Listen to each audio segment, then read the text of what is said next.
राहुल गांधी की संसद सदस्यता क्या गई, चंद घंटों के अंदर ही उन्हें सरकारी बंगला खाली करने का नोटिस भी मिल गया और राहुल गांधी ने उस नोटिस पर जवाब भी दे दिया कि वो तय समय में अपना बंगला खाली कर देंगे। लेकिन अब भी इस देश में कम से कम 6 ऐसे नेता हैं जिन्हें सांसद के तौर पर बंगला मिला था और फिलहाल वो संसद सदस्य न होने के बावजूद उन्हीं सरकारी बंगलों में रह रहे हैं। इनमें से कुछ तो नेता ऐसे हैं जिनकी संसद सदस्यता गए 4 साल का वक्त बीत गया है, फिर भी उन्हें बंगला खाली करने का नोटिस नहीं भेजा गया है। नमस्कार, मैं हूं अविनाश और आप देख रहे हैं अनकट। बिना सांसद रहे भी सरकारी बंगले में रह रहे नेताओं की फहरिस्त में पहला नाम है भारतीय जनता पार्टी के कद्दावर नेता, देश के पूर्व गृह मंत्री और पूर्व उप प्रधानमंत्री रहे लाल कृष्ण आडवाणी का। वो बीजेपी के राष्ट्रीय अध्यक्ष भी रहे हैं और फिलहाल भाजपा के नेता उन्हें अपना मार्गदर्शक बताते हैं। लाल कृष्ण आडवाणी लोकसभा से भी सांसद रह चुके हैं और राज्यसभा से भी, लेकिन साल 2019 के लोकसभा चुनाव में उन्होंने चुनाव नहीं लड़ा और एक तरह से राजनीतिक वनवास पर चले गए। इस लिहाज से उन्हें सांसद के तौर पर मिला सरकारी आवास बंगला number 30 Prithviraj road, Lodhi estate, Nai Delhi को खाली कर देना चाहिए था। लेकिन 2019 के बाद भी वो इसी सरकारी आवास में रह रहे हैं। हालांकि सरकार के पास इसका तर्क ये है कि चूंकि लाल कृष्ण आडवाणी की सुरक्षा का मसला बेहद संवेदनशील है, बेहद गंभीर है और उनकी जान को खतरा है, लिहाजा उनसे उनका सरकारी आवास वापस नहीं लिया जा सकता है। बिना सांसद रहे भी सरकारी बंगले में रह रहे नेताओं की फहरिस्त में दूसरा नाम है डॉक्टर मुरली मनोहर जोशी का। डॉक्टर मुरली मनोहर जोशी भी केंद्र सरकार में मंत्री रह चुके हैं और भारतीय जनता पार्टी के अध्यक्ष भी रहे हैं।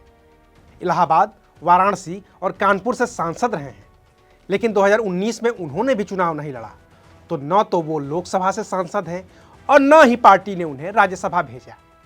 फिर भी वो सरकारी बंगले 6 रायसीना रोड, संसद मार्ग एरिया, नई दिल्ली में रहते हैं। उन्हें भी बंगला खाली करने का नोटिस नहीं भेजा गया है, क्योंकि सरकार का तर्क है कि मुरली मनोहर जोशी की सुरक्षा को भी आतंकियों से खतरा है। इस लिस्ट में तीसरा चर्चित नाम उत्तर प्रदेश की पूर्व मुख्यमंत्री मायावती का है। मायावती जब तक राज्यसभा की सांसद थीं तो उन्हें 3 त्यागराज रोड का बंगला मिला था, लेकिन अपना कार्यकाल पूरा होने से पहले ही साल 2017 में ही मायावती ने राज्यसभा की सदस्यता से इस्तीफा दे दिया था। फिर भी वो उसी 3 त्यागराज रोड वाले बंगले में ही रहती थी और वहां वो करीब 5 साल तक रही। फिर 2022 में मोदी सरकार ने मायावती के लिए 29 लोधी स्टेट का बंगला आवंटित कर दिया, जो अब भी मायावती के पास है। इसकी 2 वजहें बताई जा रही हैं।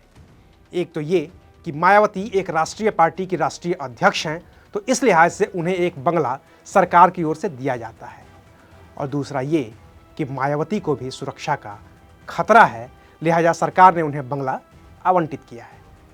कुछ ऐसा ही हाल जम्मू कश्मीर के पूर्व मुख्यमंत्री, कांग्रेस के पूर्व दिग्गज नेता और पूर्व राज्यसभा सांसद गुलाम नबी आज़ाद का भी है। गुलाम नबी आज़ाद कांग्रेस भी छोड़ चुके हैं और अपनी पार्टी भी बना चुके हैं।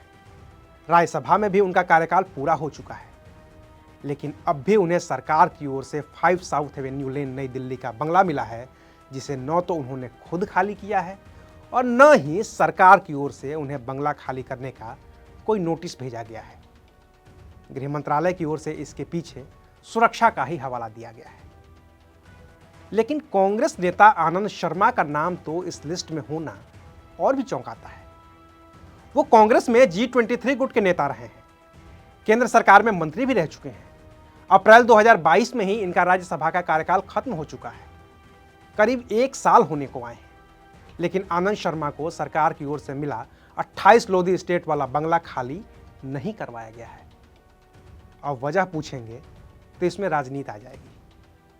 बाकी तो बीजेपी से राज्यसभा के पूर्व सांसद और पहली मोदी सरकार में केंद्र में मंत्री रहे YS चौधरी का भी राज्यसभा का कार्यकाल 2 अप्रैल 2022 को ही खत्म हो चुका है। फिर भी उनके पास सरकारी बंगला है। तो ले देकर सवाल तो बस यही है कि क्या जिस गांधी परिवार से ताल्लुक रखने वाले राहुल गांधी के पिता और दादी तक आतंकियों की गोली का शिकार हो चुके हैं, उनकी सुरक्षा को लेकर ऐसा कोई खतरा नहीं है कि उनसे बंगला खाली करवा लिया जाए? क्या देश की सरकार और गृह मंत्रालय को राहुल गांधी की सुरक्षा पर इतना भरोसा है कि वो चाहे जहां रहें उनकी सुरक्षा के पुख्ता इंतजामात हो जाएंगे? सवाल है, जवाब की तलाश आप भी करिए और देखते रहिए अनकट। शुक्रिया।